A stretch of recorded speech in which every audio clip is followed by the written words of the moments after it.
नमस्ते दोस्तों, आप सभी का स्वागत है हमारे एक नए व्लॉग में। और आज का व्लॉग स्टार्ट हो रहा है 4:30 बजे शाम के, क्योंकि हम जा रहे हैं ग्रोसरी करने। और जापान में ग्रोसरी करना एक डेली लाइफ एक्सपीरियंस लगा लो आप, या फिर काइंड ऑफ कि जिसे ज़्यादा शॉपिंग का शौक हो वो शौक आप पूरा कर सकते हो। आप लोग कमेंट करो कि आपके यहाँ पर आप डेली ग्रोसरी करते हो या वीकली करते हो। वैसे हम ट्राई करते हैं कि 3 से 4 दिन की ग्रोसरी कर ले, बट दूध वगैरह होता है तो मोस्टली लाना ही पड़ता है।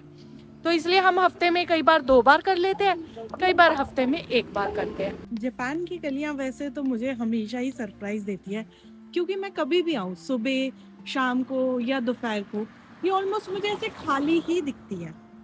कभी कभी तो अच्छा लगता है कि चलो बढ़िया सुकून है, लेकिन कभी कभी थोड़ा हैवी हो जाता है, क्योंकि ऐसा लगता है यार कोई तो दिखे, इंसान बहुत कम दिखते हैं यहाँ पर। और अगर आप ये देखो कि इंडिया में जब हम ग्रोसरी करने जाते हैं, सब्जियां लेने जाते हैं, तो लोग वहाँ पे चिल्ला रहे होते हैं, वेंडर्स अपनी सब्जियां बेच रहे होते हैं और प्या पे पूपे का शोर होता है। तो वो चीज़ कभी कभी हाँ मिस करते हैं। यही देख लो, यहाँ पे जेब्रा क्रॉसिंग है, हमें क्रॉस करना था, तो भाई ये यहाँ पे रुक गई। तो लाइफ तो यहाँ पे बहुत ज़्यादा डिसिप्लिन वे में जीते हैं लोग। वैसे तो जापान में एक बहुत बड़ा सोशल इशू भी है, कोदोकू। कोदोकू मतलब अकेलापन। यहाँ पे लोग साथ तो रहते हैं, बट अंदर से इमोशनली बहुत अकेले हैं, और ये एक बहुत बड़ी प्रॉब्लम बनती जा रही है जापान में। अब मैं आपको कुछ सिनेमेटिक शॉट्स दिखाती हूँ जापान के आसपास के।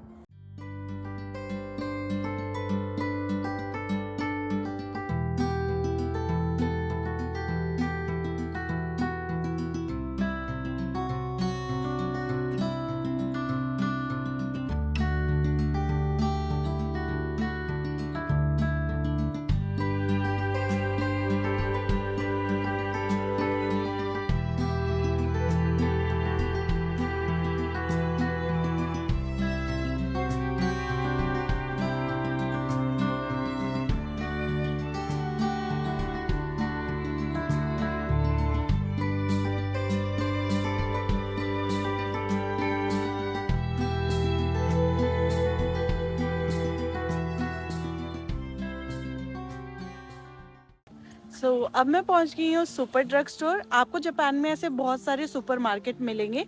कई सुपरमार्केट अलग अलग नाम से होते हैं। हमारे पास में ये पड़ता है, दूसरा बाकी स्टोर से सस्ता ये पड़ता है, तो हम इसलिए यहाँ आते हैं। जापान की एक और फैक्ट बताती हूँ मैं। एक ही उसका ब्रांड का दूध है, वो हर स्टोर पे अलग अलग प्राइस में मिलेगा।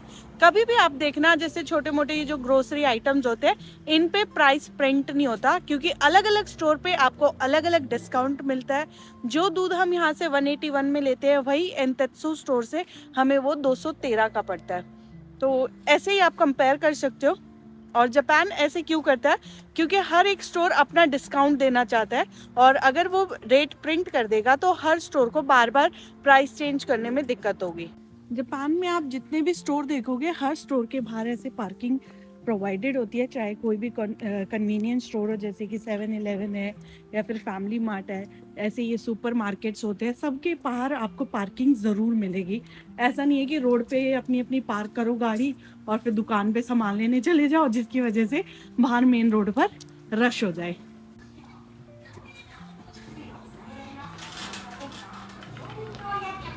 यहाँ पर भी आप स्टोर में भी देखना, बहुत सारे जापानीज अकेले ही शॉपिंग कर रहे होते हैं।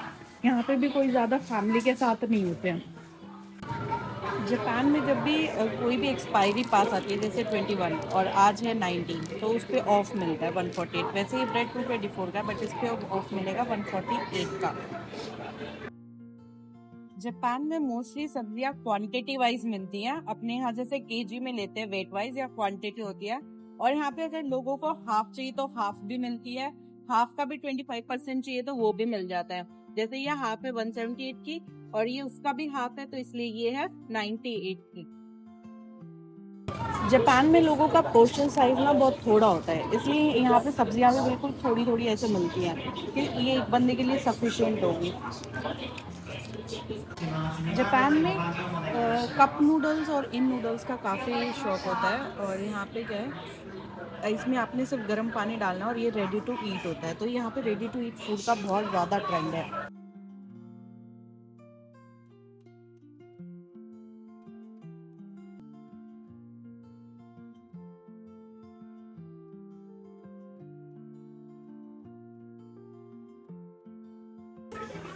यहाँ शोकन साहब अपने आई ड्रॉप्स ले रहे हैं। एक्चुअली ये ड्रॉप्स इसलिए होती हैं क्योंकि जब लैपटॉप पे काफ़ी देर काम करते करते आपकी आंखें जलने लग जाती हैं, तो ये इसे कूल डाउन करने में हेल्प करती हैं। ऐसे काफ़ी सारे आई ड्रॉप्स होती है यहाँ पे। तो ये ग्रोसरी हमारी मोस्टली 3 से 4 दिन चलेगी, क्योंकि 2 दिन 1 लीटर दूध चलता है और बाकी दही एक टाइम पे एक दही लग जाती है।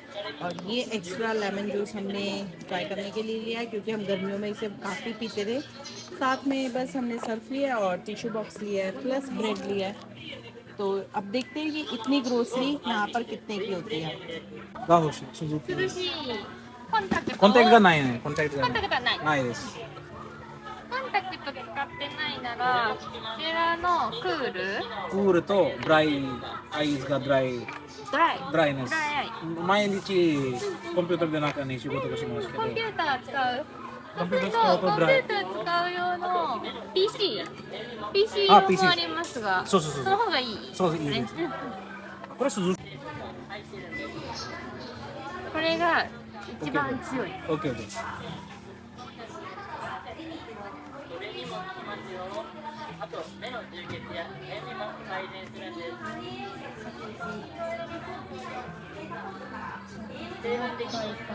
अब हम जा रहे हैं बिलिंग सेक्शन पे। बिलिंग 2 तरीके की है, एक आप सेल्फ कर सकते हो, एक बिलिंग काउंटर पे आपको अवेलेबल होगी सर्विस। बट हम सेल्फ में नहीं जाते क्योंकि ड्रग स्टोर में इंग्लिश ऑप्शन अवेलेबल नहीं है। जापान में आपकी हर स्टोर की कोई ना कोई ऐप होती है, आप ऐसे ऐप यूज़ कर सकते हो और यहाँ पे आप कूपन चेक कर सकते हो।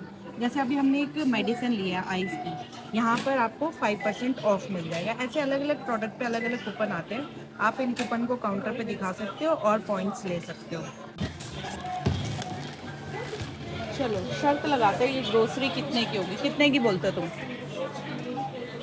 4,500 मैं बोलती हूँ 6,000 की। देखते कितने की मिलेगी।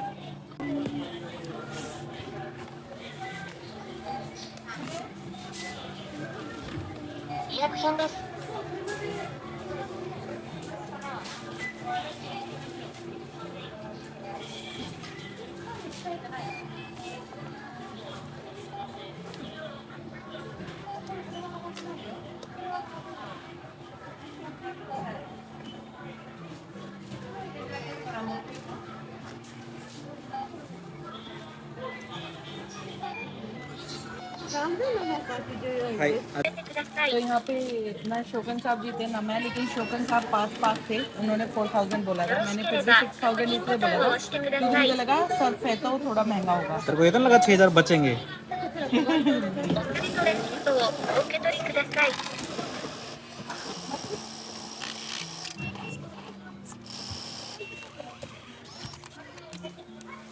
हर स्टोर पर ऐसे जगह दी होती है जहाँ पे आके आप अपने सारा सामान को इसमें डाल लेते हो। और ये कुछ बिल इस तरीके का दिखता है, देखो। और अगर इसमें पॉइंट्स बात करूँ तो जैसे अभी हमारे वाले में 368 पॉइंट बचे हैं। हम जब 1,000 हो जाते हैं ना तो बैलेंस आउट करा देते हैं। तो ये पॉइंट नहीं है, मतलब ये येन है, 360 येन है। और यहाँ पे हमारे अभी दूसरे कार्ड में अभी सिर्फ 17 पॉइंट्स हैं। इतनी जल्दी हो रही है क्या बड़ी आपको? कूड़ा यहीं का यहीं डाल देंगे ये तो आप पहले भी यूज करते थे, है ना? इसमें कवर भी आया हुआ। सोने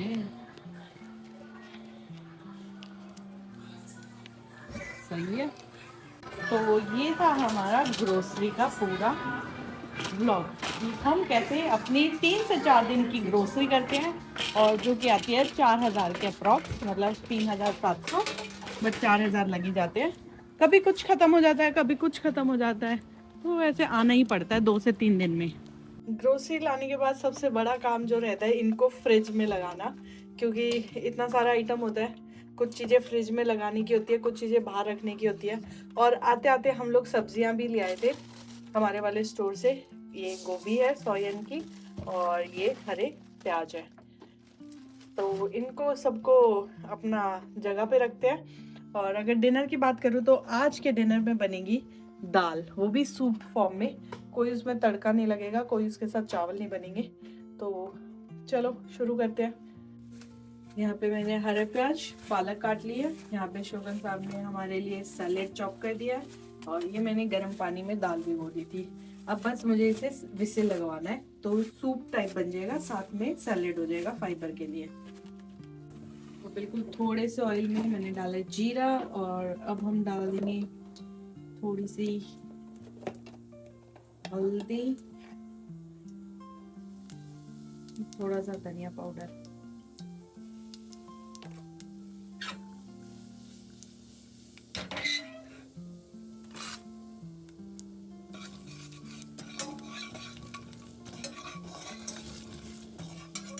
और अब हम डाल देंगे इसमें पानी। पहले चिकन ऑन कर देती हूँ।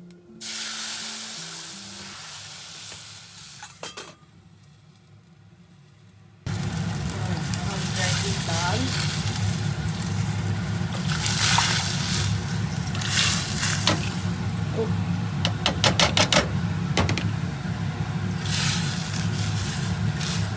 अब इसमें डाल देंगे हम पालक,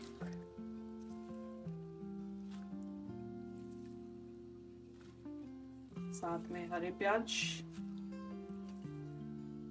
सब कुछ डालने के बाद करेंगे मिक्स मिक्स मिक्स, और फिर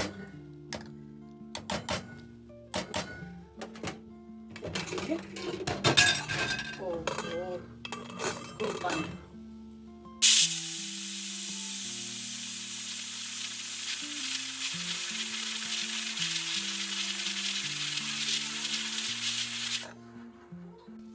तो जापान में सैलेड इस ड्रेसिंग के साथ खाते हैं। जनरली आप ये ड्रेसिंग घर पे भी बना सकते हो, बट हम खरीद के लाते हैं, और इस बार हमने नया फ्लेवर ट्राई किया है, ये है इंडियन करी वाला। तो टेस्ट करके देखेंगे कैसा होता है। अभी मैं शोगन साहब के खाने की प्लेट लगा रही हूँ। 7 बज गए हैं, तो अब हम डिनर करेंगे। ये है सूपी दाल, और इसको थोड़ा सा गार्निश करेंगे हम तिल के साथ, क्योंकि एक तो ठंड है ना जापान में, तो गरम गरम सूपी दाल बहुत अच्छी लगती है। दाल मतलब सूप की फॉर्म में, इसलिए मैंने इसका नाम दे दिया सूपी दाल। और तिल सर्दियों में खानी चाहिए, इसलिए मैंने इससे गार्निश किया। अब मैं थोड़ी सी अभी यहाँ पे रेड चटनी और रख देती हूँ। तो ये मैंने लाल चटनी भी रख दी है, क्योंकि शोगन साहब को थोड़ा तीखा पसंद है, और मैं थोड़ा सा नॉर्मल खाऊंगी, तो इसलिए मैंने इसमें डाला नहीं था। ओ प्लेट छोटी है, सॉरी, मैं भूल गई थी। तो पहले ये दे आते हैं बाउल। ये लो, अपना डिनर एंजॉय करो। दाल प्लस सैलेड, और ये मिर्च है लाल वाली, इसमें डालना है, तो मैंने तीखा नहीं डाला क्योंकि। अरिगातो ने, अरिगातो ने। स्टार्ट करो खाना। हाय, दोइताशिमाशिते। इतादाकिमास। इतादाकिमास। थोड़ी जापानीज मुझे भी आ गई है। मैंने बोल दिया वेलकम। अच्छा। आज दूसरी वो नहीं है यार, चॉपस्टिक नहीं है क्या? चॉपस्टिक नहीं है, एक वुड वाली वो खराब हो गई शायद। और मैंने खाता तो स्वाद है। इंडियन करी वो वाला डाला मैंने, दूसरा ड्रेसिंग डाला, आज जापानीज नहीं है। आराम से गरम है। सही है, प्रॉपर सूप। अगर इसमें वैसे नूडल डाल दे तो काइंड ऑफ रामेन बन सकती है। बग जा। तो आज का ब्लॉग हमारा बस इतना ही है। आपको हमारा ब्लॉग कैसा लगा कमेंट सेक्शन में जरूर बताइएगा। मिलते हैं आपको नेक्स्ट ब्लॉग में, तब तक के लिए बने रहे हमारे यूट्यूब चैनल बेफिक्रे इंजीनियर पर।